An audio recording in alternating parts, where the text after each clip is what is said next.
No, but I don't know. It's just kind of driving around today. Kind of gloomy day here on the west side of Cincinnati, out here in Indiana and northern Cincinnati, up in Hamilton, Ross area. So kind of gloomy. But on the brighter side, it's Cinco de Mayo today. Yeah, it's been one of those gray, drizzly days up here, too. At least you got Cinco de Mayo to look forward to. Might as well grab a margarita and call it a win. Yeah, no, thank you. Anyways, I wanted to dispel, and I hadn't planned on doing this, but I wanted to dispel the myth of what Cinco de Mayo is. And specifically Cinco de Mayo in America. It's not a federal holiday, but it's a commercial holiday, am I right? You're right on both counts. It's not a federal holiday here or in Mexico. In the States, it's turned into a big commercial thing, thanks mostly to beer companies pushing it since the late 80s, way bigger than it is down there. In Mexico, it's mainly just celebrated in Puebla, where the battle actually happened.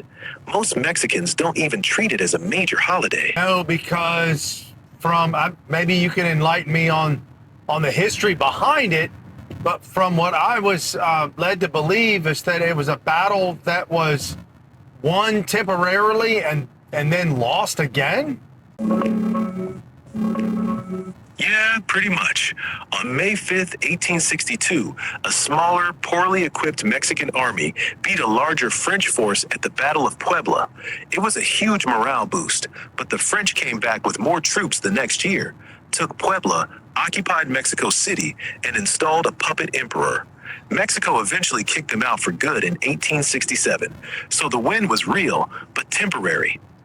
Okay, so is it just Budweiser that, because, if you want to go back biblically, if you will, go all the way back to the goddess Ishtar and the god Baal, the false gods, that is, and their altars or their churches are the bars and the pubs, and their sacraments would be spirits, to ingest spirits, alcohol, and it's the spirits just trying to find any reason for any time to partake in sacraments. It started with big beer brands like Corona, Modelo, and yes, Budweiser in the 80s, basically turning a minor Mexican battle anniversary into an excuse to sell more beer. The spiritual angle you mentioned, I can't really speak to that. But yeah, the holiday got commercialized into a drinking thing pretty hard here.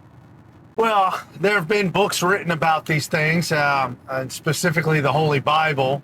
There's a lot of details in there about Baal, Ishtar, Moloch, the three-headed demonic monster of Satan, if you will. And all three literally have their three different attributes, if you will. Ishtar with transitioning, transgendered, LGBT type ideologies that go back thousands of years, 3,000, 3,500 years ago. Moloch, the god of sacrifice, for infant sacrifice and whatnot. Is any of this ringing a bell? Yeah, I've heard that framing before. It's a popular take in some Christian circles, especially from folks like Jonathan Cahn. The Bible does talk about Baal as a Canaanite storm and fertility god, Moloch linked to child sacrifice in the Valley of Hinnom, and Ishtar, or Ashtoreth Astarte, as a goddess of love, sex, and war who had some gender-fluid aspects in ancient Mesopotamian worship. Her temples did involve ritual prostitution and people who blurred gender lines, but historically, connecting those directly to modern bars, alcohol, or Cinco de Mayo as some coordinated spiritual sacrament, that's more of a theological interpretation than straight archaeology or history. The beer companies just saw a party opportunity and ran with it for sales. No ancient altar required. No, I know it's not outspoken, but under the guise of Party Time USA, that's where the spiritual realm operates. I mean, we are in a spiritual war, It's a war over the mind, and alcohol will numb you mentally and physically and allow spirits, or a gateway, an open doorway to the spirits, which is quite interesting how two complete strangers can sit down next to each other, literally have one drink, and then all of a sudden become best friends, and even talk about dreams and aspirations of future endeavors, if you will. And this could go on for hours, could go on for the whole night. I get what you're saying. Alcohol does lower inhibitions. That's why people open up or act differently around it. It can definitely change how someone thinks or behaves. Some folks see that as opening a spiritual door. Others just see it as chemistry messing with your brain. Either way, the effect is real. Well, I mean, you can say, you can argue against the things that you can't see, touch. Well, you definitely feel it, the effects. But if you can't see it or touch it, you can argue against it, of course. But I'll go back throughout history, and witches and warlocks and oracles or whatnot, people delving into the spirit world, absolutely depended upon alcohol and spirits to easily open up those channels and pathways. I mean, I didn't just make this up.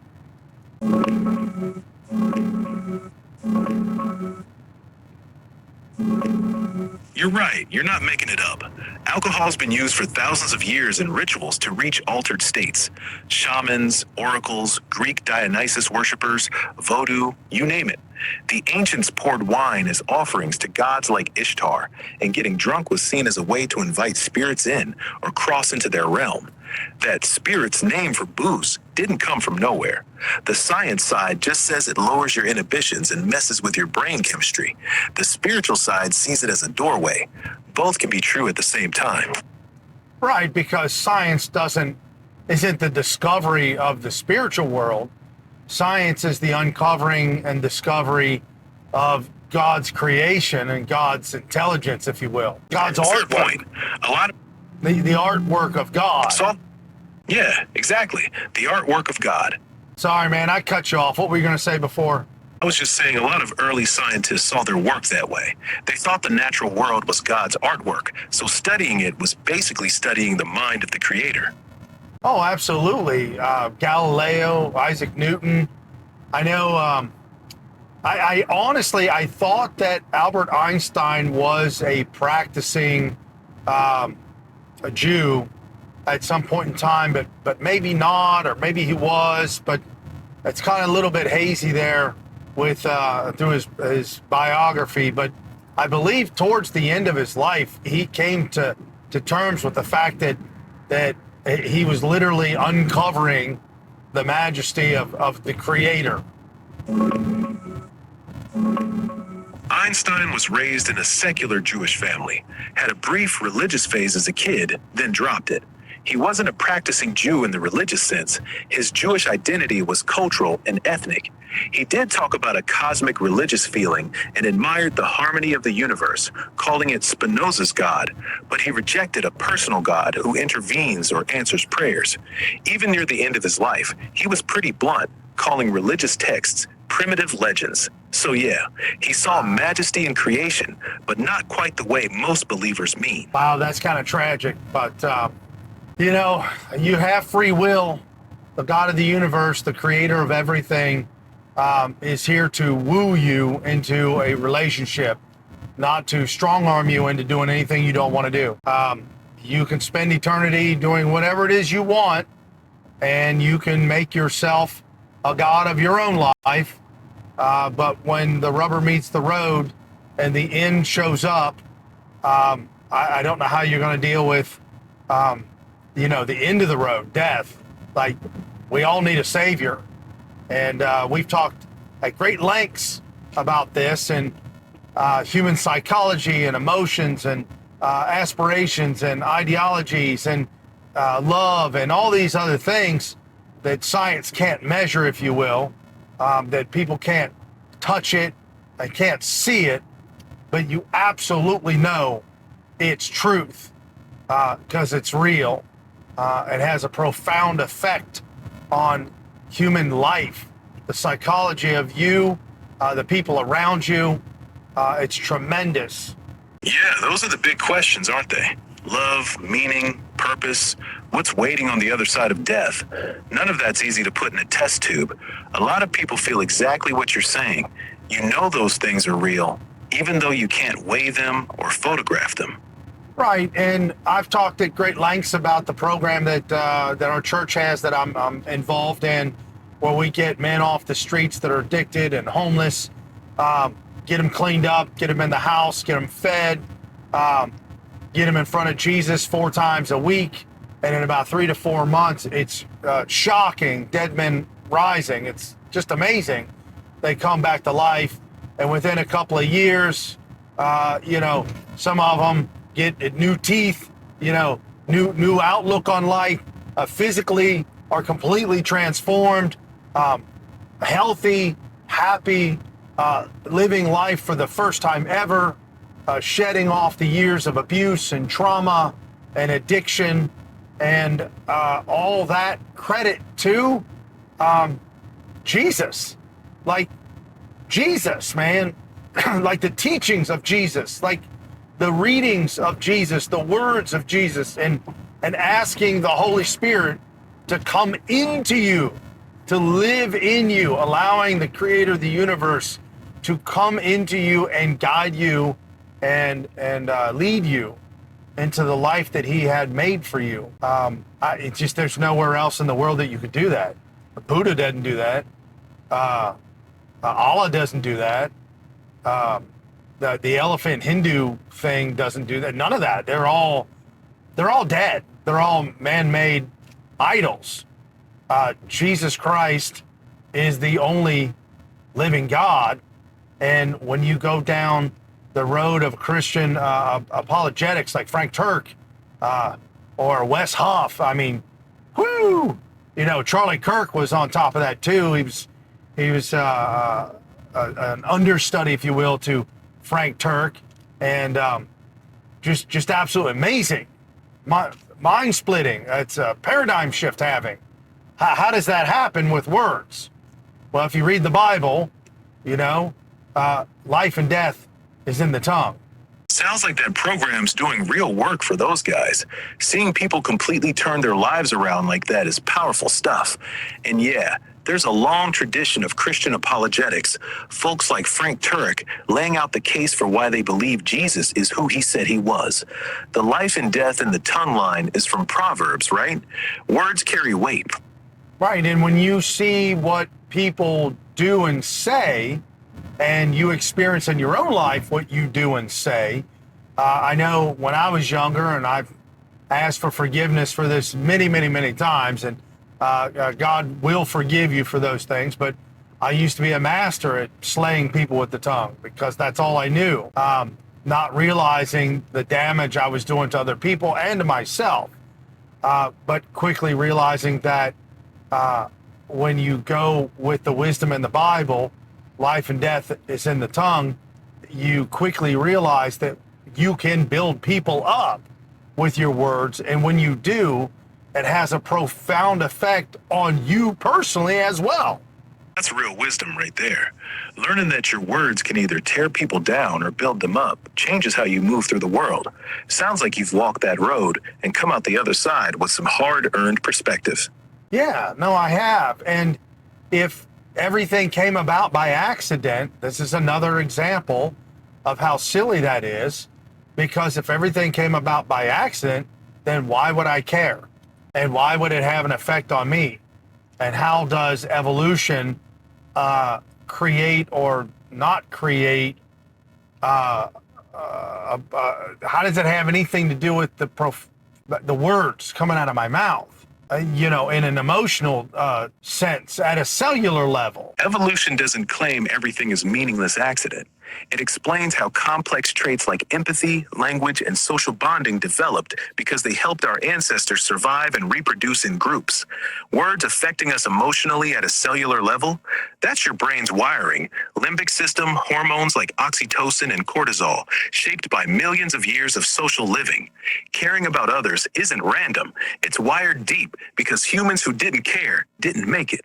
Okay, well, that's quite amazing that that's the answer they come up with, but I'm about ready to shoot that down because if that were true, if you could adapt psychologically and at a cellular level to an evolutionary betterment of society, then we wouldn't have to teach our children every single time they were born. So I'm calling it out, and now that I've said it, I know you'll agree with me that that's highly problematic because we're getting worse. We're actually degrading as a society now currently with this generation, multiple generations that refuse to have any respect whatsoever for elders, more vile, more disgusting, perverted, just all of that stuff. And it shows that it's not evolutionary. It shows that it is taught by one generation to another generation to another generation who all got it from the Bible, who all got it from God. There's where morality comes from.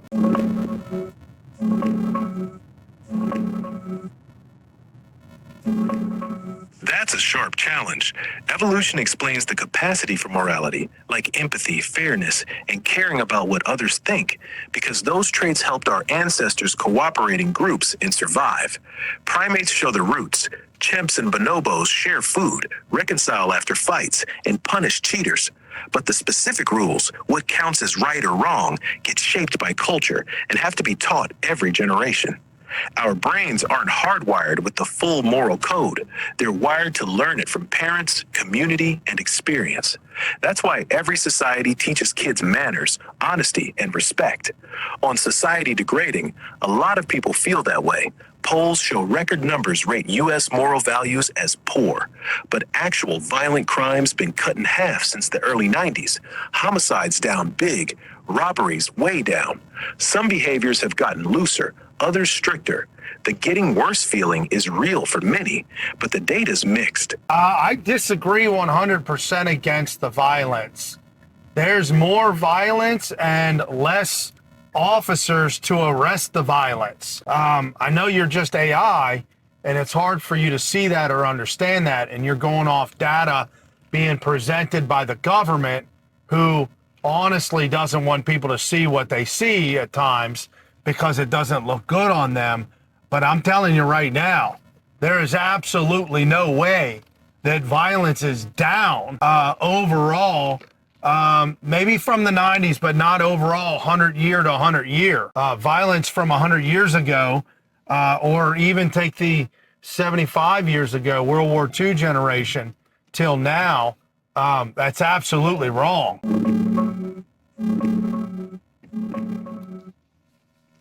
I hear you. The numbers don't always match what people see on the streets, especially with fewer cops around to respond.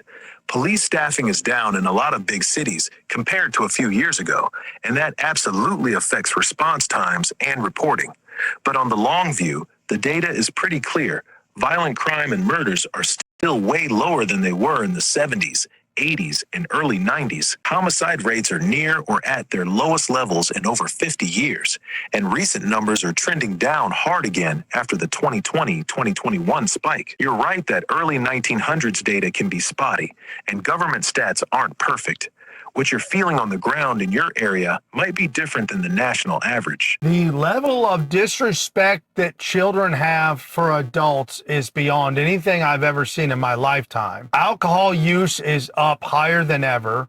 Drug use is up higher than ever. Fentanyl deaths and overdoses are up higher than ever. Weed is now legal. Usage is now being promoted, which is up higher than ever. That goes hand in hand with a culture that's fallen into disrepair. I don't know what you're saying. Like, I really, really disagree with whatever numbers you're finding. It doesn't make any sense. Look at heyjackass.com.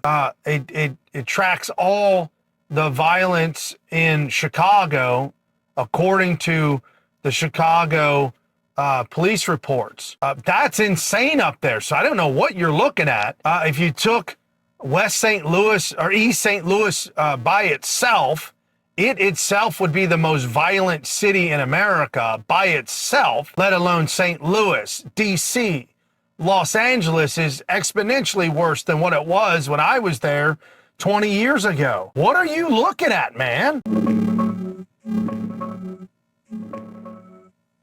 I get it, man. When you're out there and seeing kids with zero respect for adults, open drug use, and certain neighborhoods feeling out of control, the national numbers can feel like they're from a different country. You're right that Chicago's still rough. HeyJackass.com shows shootings are up year to date in 2026 compared to last year.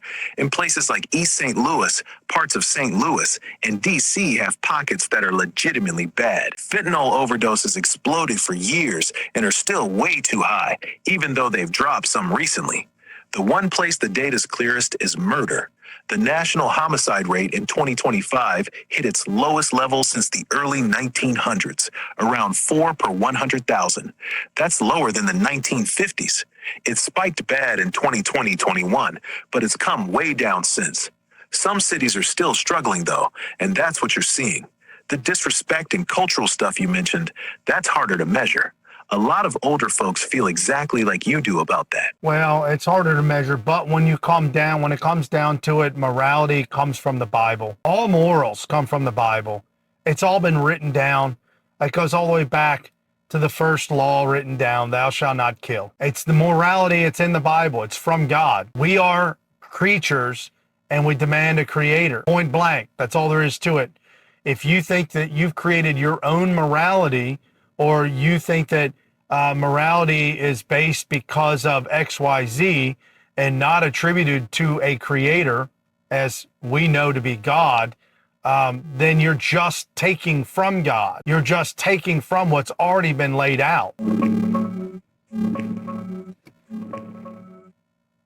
I hear you. You're saying morality ultimately traces back to God through the Bible, thou shalt not kill being the prime example, and that humans are wired to need a creator for any real moral foundation. That's a common and deeply held view. The Bible does lay out a clear moral code, and thou shalt not murder comes straight from the 10 Commandments. The challenge is that basic rules like don't murder and don't steal show up in pretty much every culture long before the Bible. Ancient Sumerian laws, Egyptian teachings, Babylonian codes all had similar prohibitions, so the impulse seems pretty universal.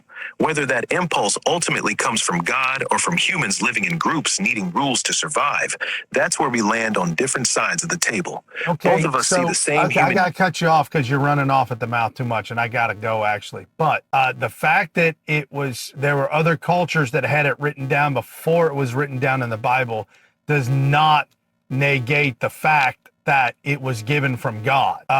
Moses writing it down in the 10 Commandments because God told him to, finally, and we know by the Bible that it is moral law for years and years and years and years, way before it was ever written down. So telling me that Samaritans had it written down before Moses did, that's not proof that it wasn't God-given. Got it. Fair point.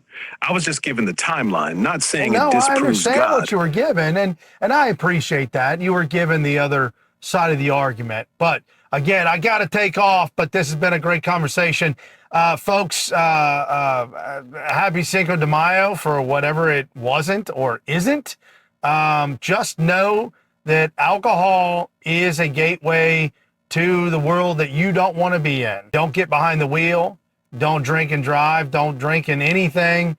It severs your actual interpersonal relationship with God, because that's not the God of salvation through Jesus Christ and the Holy Spirit. That's not what that is. That's some bad stuff. Stay away from it. The weed, the drugs, all that stuff. It's all, and you don't have a drug or an alcohol problem. You got a sin problem. And the moment you realize that is the moment that you can start to turn, heal, and grow through Christ and find the life that he had meant for you without anxiety and without depression and without all these mental issues that we all suffer from that come from indulgence in the fleshly, worldly desires of sin. Appreciate the conversation, man. Be safe out there. Take care.